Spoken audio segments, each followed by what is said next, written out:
মাত্র কয়েকদিনের ব্যবধানে ফের পুলিশের জালে দুই ওজনদার জমি মাফিয়া। নালন্দা ফরচুন পার্ক নামে একটি আবাসন প্রকল্পের কর্ণধার চন্দন শর্মা ও তার সহযোগী তাপস নন্দী নামে ওই দুই জমি মাফিয়াকে গ্রেপ্তার করে আসানসোল উত্তর থানার পুলিশ।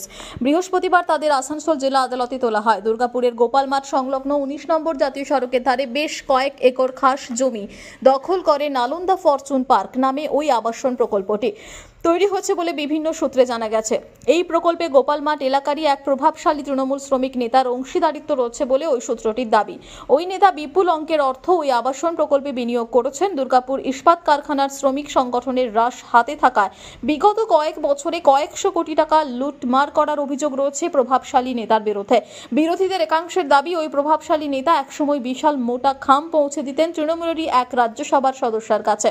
মাথার উপর স্বয়ং মুখ্যমন্ত্রীর আশীর্বাদী হাত থাকা রাজ্যসভার ওই সাংসদের সমর্থন পুষ্ট গোপাল মাঠের ওই নেতার চোরা পথে কামানো টাকার সিংহবাকি ওই আবাসন প্রকল্পে লগ্নি করা আছে।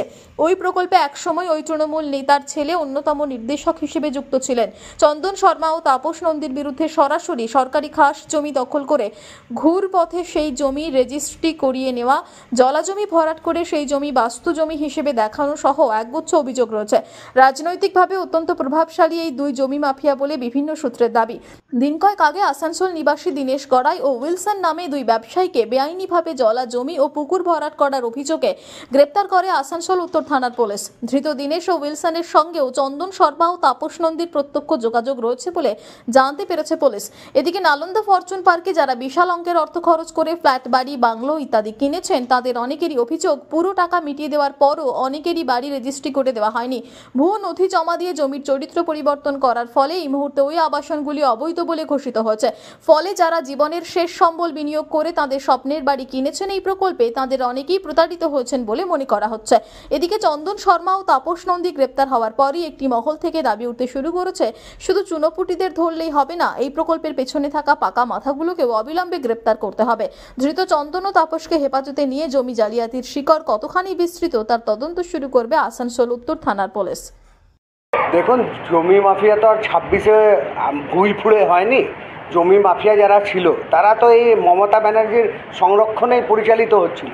হঠাৎ করে এইটা করার কারণ হচ্ছে উনি ভাবছেন বাংলার মানুষ বোকা, বাংলার মানুষ ভুলে যাবে চাকরি চুরি কারা করেছে, বাংলার মানুষ ভুলে যাবে যে বেকারদের এখানে কী অবস্থা, বাংলার মানুষ ভুলে যাবে ডাক্তারদের কীভাবে অত্যাচার হয়েছে, বাংলার মানুষ এটাও ভুলে যাবে যে আরজে করা কী হয়েছে। সুতরাং উনি এটা ভুলিয়ে দেওয়ার চেষ্টা করছেন এই আইওয়াসের কার্যকলাপের মাধ্যমে, যে ভূমি মাফিয়া যারা আছেন তাদেরকে ধরার কাজ শুরু করছেন। এতদিন কি করছিলেন? এই লোকগুলো তো আজকে আসেনি এখানে, এই লোকগুলো তো দীর্ঘদিন ধরে এখানে ব্যবসা করে খাচ্ছিল আর ওনার কাছে কাটমানি পৌঁছাচ্ছিল। তখন উনি চুপ করে বসেছিলেন কেন? কারণ এটাই ছিল যে হয়তো ততদিন টাকা ওনার কাছে অবধি পৌঁছাচ্ছিল, মমতা ব্যানার্জির কাছে পৌঁছাচ্ছিল, তার ভাইপোর কাছে পৌঁছাচ্ছিল, সেই কারণে ওনারা চুপ ছিলেন।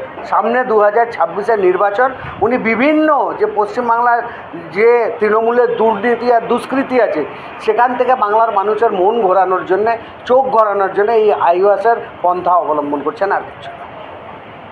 আসানসোল থেকে সৌম্য গাঙ্গুলির রিপোর্ট, টিভি নিউজ 10।